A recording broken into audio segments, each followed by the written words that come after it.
ഒരു സ്ഥലത്ത് ജീവിക്കാൻ പറ്റത്തില്ല രാജി. ഒരു മോള് അമ്മാവി ഒന്ന്, ഒരു ഭർത്താവ്, ഇവരാരെയും കൊണ്ട് എനിക്ക് ജീവിക്കാൻ പറ്റും. ഞാൻ എവിടെയെങ്കിലും ഇറങ്ങി പോണേ. എനിക്ക് 2 ദിവസം അവര് വന്നപ്പോ ഞാൻ അവരുടെ അടുത്ത് പറഞ്ഞേ, വന്ന ഉടനെ പറഞ്ഞു അതിന് ഇന്നാ നിങ്ങൾക്ക് ഒരു നൈറ്റ് ഇടന്ന് പറഞ്ഞ ഒരു മാക്സി കൊണ്ട് കൊടുത്തപ്പോ അവര് പറയാൻ അവർക്ക് മാക്സി പോരാ, അവർക്ക് പേശ വേണമെന്ന്. ഞാൻ പേശ എന്താണെന്ന് എനിക്കറിയാമോ? എനിക്കറിയാം. ഞാൻ ചോദിച്ചു ദൈവം ആകെ ഒരു മേശയുണ്ട്, അതെടുത്ത് ഇവർക്ക് എന്തിനു ഇത് ഈ മേശയുടെ ആവശ്യം? അപ്പാണ് എന്റെ മോള് പറയുന്നത് അമ്മ കൈലിക്കാണ്. ഓ കയ്യിൽ എടുത്തോണ്ട് കൊടുത്ത്.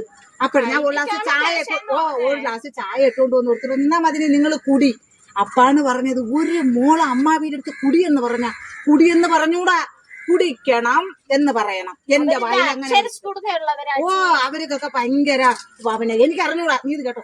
ഇച്ചിരി കഴിഞ്ഞപ്പോ ഞാൻ ചെന്ന് വിചാരിച്ചു എന്റെ ഭർത്താവ് അവിടെ ഇരിക്കുന്നു, ഇനി അവരെ മുമ്പ് എന്റെ ഭർത്താവിനെ കൊച്ചാക്കണ്ടല്ലോ എന്നും പറഞ്ഞ അങ്ങേരെ അടുത്ത് ഞാൻ ചെന്ന് കണ്ടേ കൊളാശേനെ നാ കുടിക്കണം എന്ന് പറഞ്ഞപ്പോ അങ്ങേരൊക്കെ നീ ആരുടെ എന്നെ കുടിപ്പിക്കായി?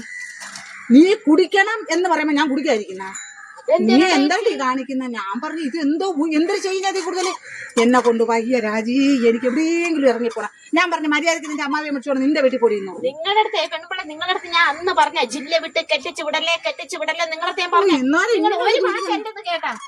കണ്ണടി രാജി. എന്നിട്ട് അവര് പറയല്ലേ നമ്മളെ ഭാഷ കൊള്ളൂല. അതെന്തൊരു രാജി, നമ്മളെ കൊല്ലക്കാര ഭാഷ. കൊല്ലക്കാരാണ് അക്ഷരസ്ഫുടതയോടെ മലയാളം പറയുന്നത്, അച്ചടി ഭാഷ നമ്മുടെ കേട്ടോ അങ്ങനെ പറയുന്നത്. എന്നിട്ട് അവരെന്റെ അടുത്ത് പറയല്ലേ നമ്മൾ പപ്പടത്തിന് അടികൂടിയെന്ന്. അതെന്താ ചേച്ചി ആ നാട്ടിൽ ആർക്കെങ്കിലും പപ്പടം ഉണ്ടാക്കാൻ അറിയാം? നമ്മൾ ഈ കൊല്ലക്കാരല്ലേ പപ്പടം പപ്പടം കാണുന്ന തന്നെ അവര് കൊല്ലത്ത് വന്നാണ്. നമ്മൾ ഈ കൊല്ലക്കാരല്ലേ പപ്പടം ഓശയിൽ ചെയ്ത് അങ്ങോട്ട് ഹോൾസെയിൽ നമ്മൾ അയച്ചു കൊടുക്കണം. എന്നിട്ട് അവര് നമ്മൾ പപ്പടത്തിന് അടികൂടിയെന്ന്. എന്തെല്ലാം എന്നെ പറഞ്ഞെന്നറിയാമോ നമ്മളെ നാട്ടുകാരെ? നിങ്ങൾക്ക് ഇത് തന്നെ വേണം. നിങ്ങളുടെ അടുത്ത് ഞാൻ പറഞ്ഞാണ്. ഓ ഞാൻ വരുന്ന ചേച്ചി.